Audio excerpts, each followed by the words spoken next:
शहरात बंजारा समाजाचा विराट मोर्चा निघाला। समाजाची ठाम मागणी, त्यांना तात्काळ एसटी प्रवर्गात सामील करावे। हातात झेंडे, घोषणाबाजी करत मोठ्या संख्येने बांधव रस्त्यावर उतरले। या आंदोलनामुळे परिसरात उत्सुकता आणि तणावाचं वातावरण निर्माण झालंय। याचा आढावा घेतलाय आमचे लोकशिवाय प्रतिनिधी अजय गाडे यांनी। जिल्हा अधिकारी कार्यालयावर आज बंजारा समाजाचा भव्य असा मोर्चा काढण्यात आलेला आहे। बंजारा समाजाला कुठेतरी एसटी प्रवर्गातून मागणी करण्यात येत आहे। आपण या ठिकाणी पाहू शकता, हा जो मोर्चा आहे या ठिकाणाहून मार्गस्थ झालेला आहे। शनी मंदिर ते जिल्हा अधिकारी कार्यालयापासून हा मोर्चा सद्यस्थितीमध्ये चालत असल्याचं आपल्याला पाहायला मिळतंय। एकंदरीत पाहू शकता की आपण मोठ्या वेशभूषा केलेल्या या ठिकाणी काही लोक या ठिकाणी आपल्याला पाहायला मिळत आहेत। एकंदरीत आपण पाहिलं तर मोठ्या प्रमाणामध्ये या ठिकाणी ज्या महिला आहेत वेशभूषा करून या ठिकाणी या आंदोलनामध्ये, या मोर्चामध्ये सहभागी झालेले आपल्याला पाहायला मिळतंय।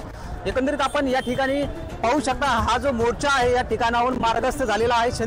शनी मंदिर ते जिल्हा अधिकारी कार्यालयापर्यंत हा मोर्चा या ठिकाणी काढण्यात आलेला आहे। कुठेतरी बंजारा समाजाला देखील एसटी प्रवर्गात घ्यावा यासाठी, या मागणीसाठी आता हा मोर्चा या ठिकाणी काढण्यात आलेला आहे। मोठ्या प्रमाणामध्ये बंजारा समाज या ठिकाणी एकवटल्याचं आपल्याला पाहायला मिळतंय।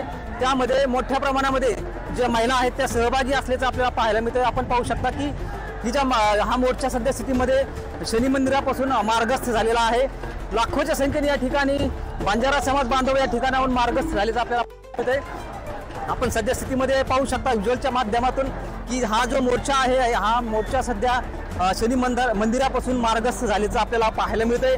मोठ्या संख्येने या ठिकाणी बंजारा समाज जिल्हा अधिकारी कार्यालयाकडे मार्गस्थ होताना आपल्याला पाहायला मिळतोय।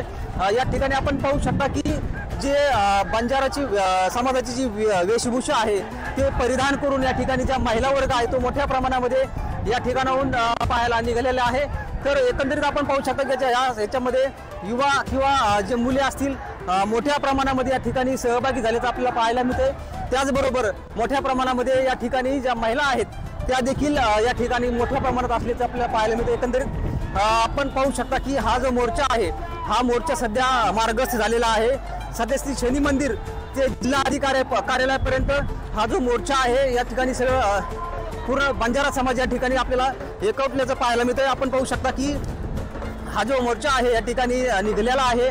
कुठेतरी मराठा समाजाला आता हैदराबाद गॅझेटनुसार जे GR काढण्यात आले त्याचप्रमाणे आमच्या देखील कुठेतरी नोंदी ह्या गॅझेटमध्ये आहेत। कुठेतरी आमच्या देखील या समाजाला एसटी प्रवर्गातून घ्यावं अशीच कुठेतरी मागणी आता या समाज बांधवांकडून केली जाते।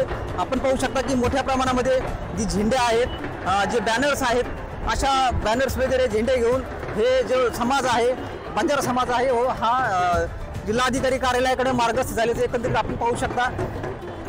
मोठ्या गाजावाजात ह्या मोर्चा या ठिकाणाहून निघालेला आहे। महिला वर्ग आहेत तो आपला पारंपरिक वेशभूषा करून या ठिकाणी निघाल्याचं आपल्याला पाहायला मिळतंय। आपण पाहू शकता की मोठ्या जिल्हाभरामधून मोठ्या संख्येने या ठिकाणी बंजारा समाज बांधव या ठिकाणी आलेले आहेत आणि या ठिकाणाहून ते शनी मंदिर ते जिल्हा अधिकारी कार्यालयापर्यंत या ठिकाणून मार्गस्थ झाल्याचं आपल्याला पाहायला मिळतंय। आपण या ठिकाणी दृश्यांच्या माध्यमातून पाहू शकता की या ठिकाणी वयोवृद्ध असतील किंवा जे महिला वर्ग असतील या ठिकाणी मोठ्या प्रमाणात पाहायला या ठिकाणी मिळतात। कुठेतरी आमचं देखील एसटी प्रवर्गामध्ये सामील करून घेण्यात यावं अशीच काहीशी मागणी या ठिकाणी आज या मोर्चेकरांकडून केली जाते आहे। अजय गाडे, लोकशिवाय मराठी, जालना।